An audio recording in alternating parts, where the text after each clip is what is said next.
Well, we're back again with another iPad, this time the bigger one. Will it suffer the same fate as the last two? Probably. Are we going to test it anyway? Definitely. There are a few major improvements to the iPad this year, the main one being the mini LED screen, but only on the bigger 12.9-inch tablet. We've never tested a larger size iPad before, so this should be interesting. I'm curious to see how the new mini LED screen reacts to the burn test.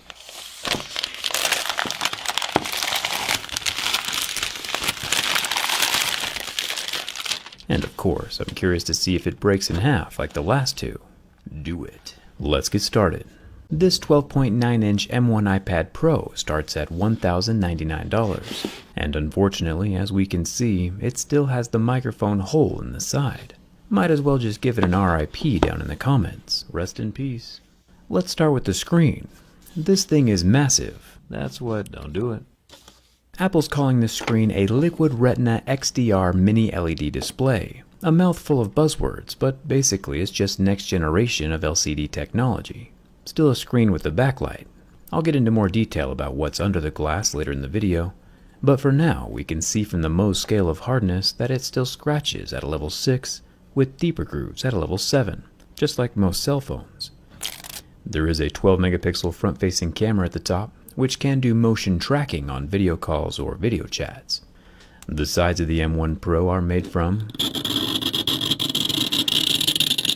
100% recycled aluminum, which is great. We still have the magnetic pencil dock right here at the weakest point in the frame. We'll see how that works out later. The 5G version will also have additional antennas built into the frame. And of course, we still have the individual volume buttons up here in the top corner.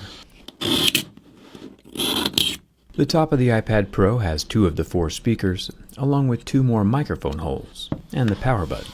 Then here on the left side we get that microphone hole that caused the demise of the last 2 iPads we tested. This time around the iPad Pro is half a millimeter thicker than the previous versions, so maybe Apple did add some more structure to the metal. We'll find out soon enough. The bottom has 2 more speakers along with the USB-C Thunderbolt connector. Still no headphone jack, but I think people are used to that at this point.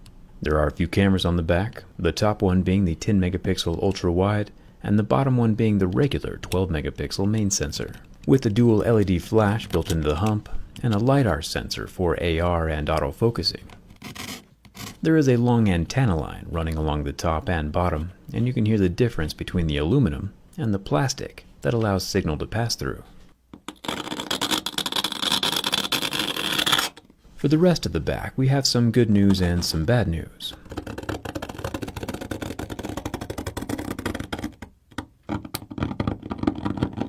Not too long ago, back in the 1970s, Africa had a population of about 1.3 million elephants. Nowadays, due to poaching and loss of habitat, the elephant population is less than a third of what it was back in the 70s. There are only about 400,000 left. Now, I'm not normally a save the elephants type of guy, but yikes.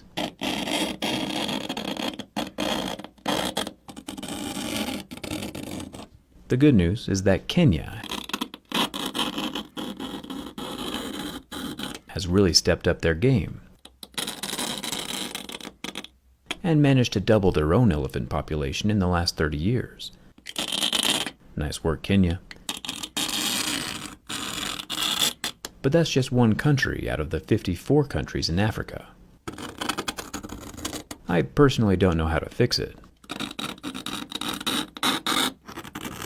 But Apple is sitting on about $200 billion in cash right now. Maybe they can think of some way to help out. That would be pretty cool.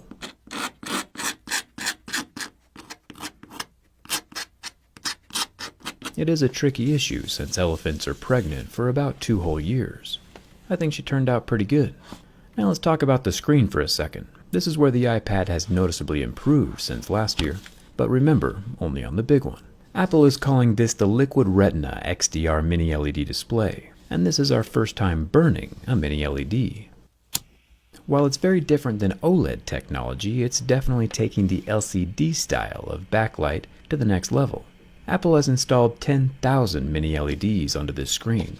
Notice I didn't say pixels. There are about 5.5 million pixels, and those pixels are backlit by the 10,000 mini LEDs, so it still has a backlight. But those mini LEDs give way more brightness and control over the pixels in front of them, more so than a conventional LCD screen. OLED screens, on the other hand, like on the iPhones, have self-emissive pixels that don't need a backlight. By comparison, the iPad's mini LED screen has a fantastically awesome 1,000,000:1 contrast ratio. But if we look at the OLED screens on the iPhones, it's an infinity-to-1 contrast ratio since the blacks are perfect, with zero light behind them. Both screens, of course, are great and get the job done, just different technologies. Personally, I see the mini LED screen, like the one this iPad is using, being more color accurate and good for work and editing, while the OLED screens are more vibrant and better for entertainment and movies, but that's just my personal preference. Either way, the mini LEDs are pretty fantastic, and still acting like an LCD during the burn test, going black with the heat from my lighter in about 17 seconds, and recovering after the heat is removed. The average person, of course, would have no idea there's even a difference between OLED and mini LED.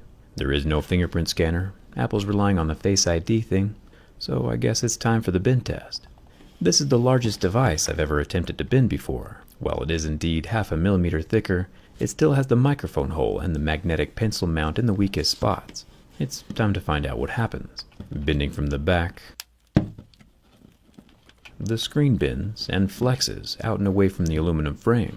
I didn't know glass could do that. The adhesive on the screen even separates from the metal, but the iPad does not catastrophically snap in half like it did last time. Oh, it's bent for sure, but bent is better than broke. Everything still seems to be functioning just fine, just around this newly installed bend. I still highly recommend not sitting on the tablet, of course, but it is good to know that the M1 iPad Pro can survive at least one round of the bend test. Bending from the screen side this time, we get even less flex, probably because the glass is recessed into the metal frame and doesn't give it much room to bend in this direction. It's starting to look like a crinkled piece of paper, but even after round 2 from the back, the 2021 larger M1 iPad Pro survives my durability test. It's definitely a sad little unit now, but still alive and kicking. Nice work, Apple. Thumbs up for that. I told Dbrand that I would show off my new M1 teardown skins, but I kind of forgot to do it earlier in the video. Definitely would have been easier to apply the teardown skin back when the tablet was still straight. Like all problems, including our elephant issue, it's easier to do things before it gets too bad. I'll leave a link down below so you can grab a teardown skin for your own devices, so you can see the insides from the outside. I'll be linking that right next to Tim Cook's Twitter. Maybe just ping him about the elephant thing. Actually, about an hour after I filmed this video and finished drawing my elephant, Tim Cook himself tweeted about how Apple is now supporting wildlife conservation in Kenya. Now, I don't know what Siri told him, but that is a creepy fast coincidence. Either way, 10 out of 10, our elephant friend approves. Any step is a great step in the right direction. Maybe we can ping him with a thank you instead. As always, hit that subscribe button. I've got plenty more videos on the way. And thanks a ton for watching. I'll see you around.